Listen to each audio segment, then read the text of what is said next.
Right now, China's detained over 1 million Uyghurs and other Turkic Muslims into concentration camps. They are forced to denounce Islam, adopt atheism, and pledge allegiance to the Chinese state. They would spend hours on end chanting in their crowded cells, "There is no such thing as religion," or "All hail the Chinese state," or "All hail Chinese President Xi Jinping."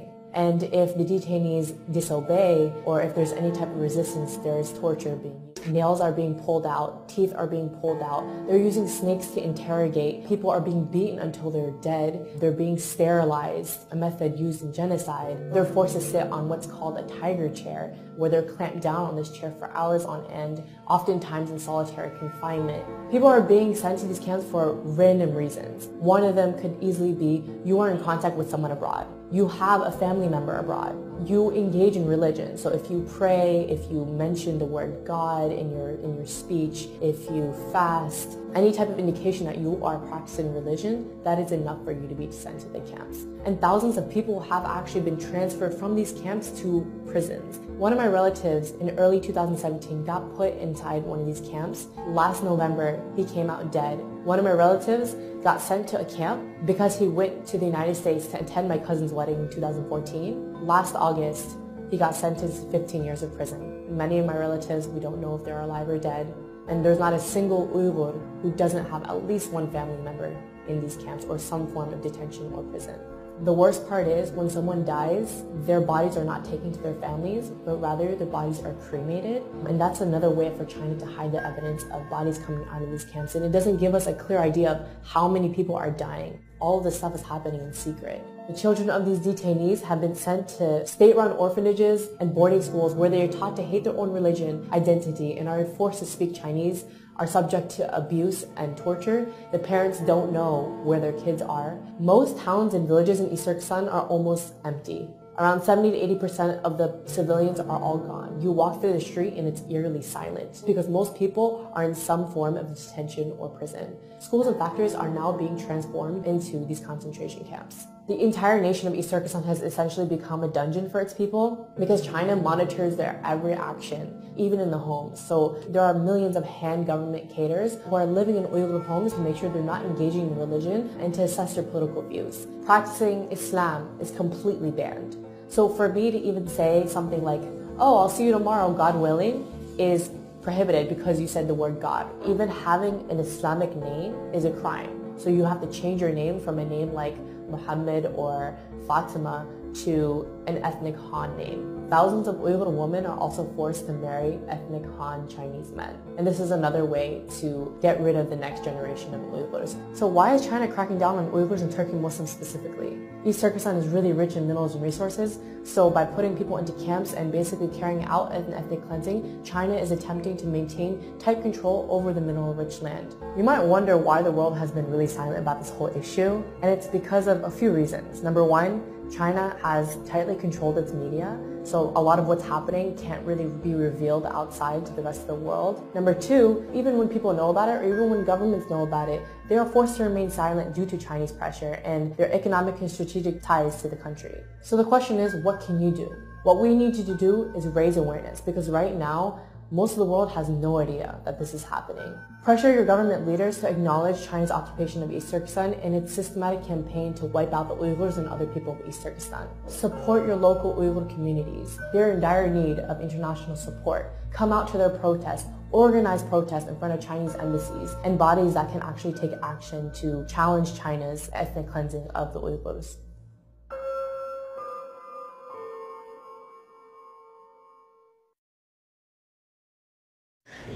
Sizlerle konuşturayım, lakin hareketlerinizi. Sağım, kurbanımın bütün oğlanın alayım.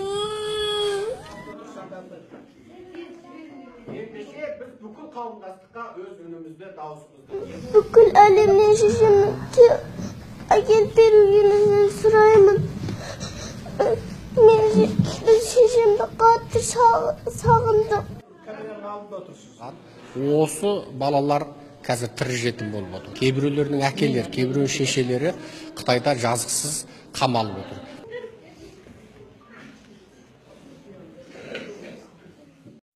Benim adım Ayşe Ablikim Gazi. Ben 8,5 yaşındayım. Selim Paşa Yavuz Selim İlkokulu'nda okuyorum. Doğu Türkistan'daki annem, amcam ve akrabalarımdan haber alamıyoruz. Erdoğan baba, Doğu Türkistan kan ağlıyor. Sizin haberiniz var mı? Erdoğan baba, sizden haber bekliyoruz.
I have seen at least 3 children had a scar on their body, indicates the organ had been stolen.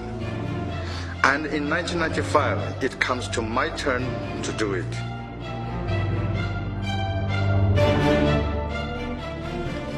An armed officer directed us to the far right corner, where I can see a civilian-clothed man lying on the ground with a single bullet wound to his right chest. My chief surgeons then ordered and guided me, extracted the liver and the 2 kidneys. The man was alive. He tried to resist my scalpel cut, but too weak to avoid my action. There was bleeding. He was still alive, but I didn't feel guilty. In fact, I didn't feel anything but like a full programmed robot doing its task. I thought I was carrying my duty to eliminate the enemy of the state. It was called the slaughter because these people, Uyghurs, Falun Gong pregnant women, are not even given any form to sign. There is no consent form to write out as a final act, I want to donate my organs to the state. The government in China is doing a terrible thing, which is comparable to what the Nazis did. The military's making money off of it, the hospitals are making money off of it, the middlemen are making money off of it. And we talk about money, we're talking about a multi-million-dollar operation. If you are going to China right now to get an organ, chances are a perfectly innocent person is dying for you. After I left China and my perspective totally changed, then I said, oh my God, I committed a crime.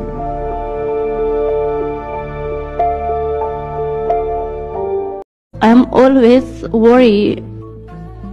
All the time I don't feeling I'm safe here. The second time I was detained, I was taken to a special room and placed in a high chair.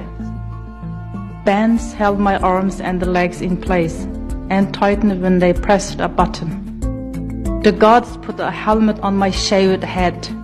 Each time I was electrocuted, my whole body would shake violently, and I could feel the pain in my veins. I thought I would rather die than go through this torture. I begged them to kill me.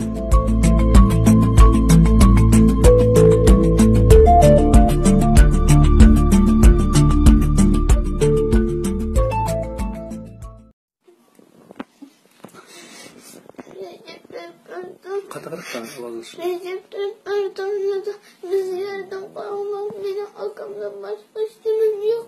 Dadam bana abamı besleyelim yetti. Çin'den ben abamdan dadam türmesi vardı.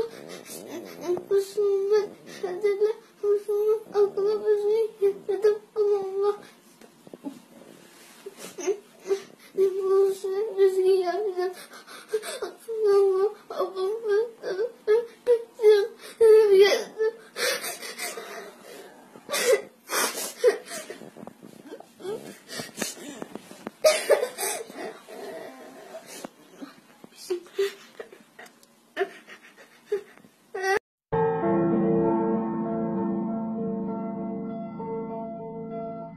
Right now, China's detained over 1 million Uyghurs and other Turkic Muslims into concentration camps. They are forced to denounce Islam, adopt atheism, and pledge allegiance to the Chinese state. They would spend hours on end chanting in their crowded cells, "There is no such thing as religion," or "All hail the Chinese state," or "All hail Chinese President Xi Jinping." And if the detainees disobey, or if there's any type of resistance, there is torture being used. There are at least 800,000 and possibly up to a couple of million folks in these detention facilities. Nails are being pulled out, teeth are being pulled out. They're using snakes to interrogate. People are being beaten until they're dead. They're being sterilized, a method used in genocide. They're forced to sit on what's called a tiger chair, where they're clamped down on this chair for hours on end, oftentimes in solitary confinement.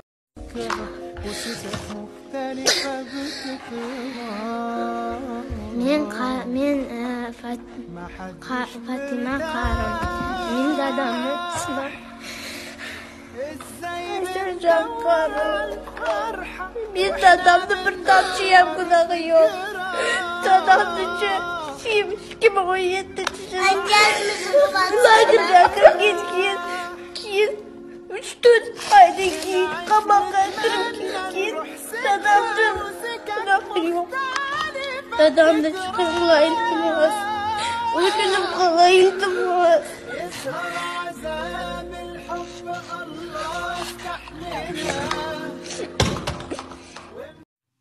Assalamu alaikum wa rahmatullahi wa barakatuh. Dear Indonesian Muslim brothers and sisters, thank you so much. Thanks for your support. Thanks for your solidarity. Please continue to support us. May Allah bless Indonesian Muslim brothers and sisters. Terima kasih, Indonesia. Assalamu alaikum wa rahmatullahi wa barakatuh.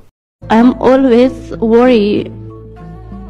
All the time I don't feeling I'm safe here. The second time I was detained, I was taken to a special room and placed in a high chair. Bands held my arms and the legs in place and tightened when they pressed a button. The guards put a helmet on my shaved head. Each time I was electrocuted, my whole body would shake violently and I could feel the pain in my veins. I thought I would rather die than go through this torture. I begged them to kill me.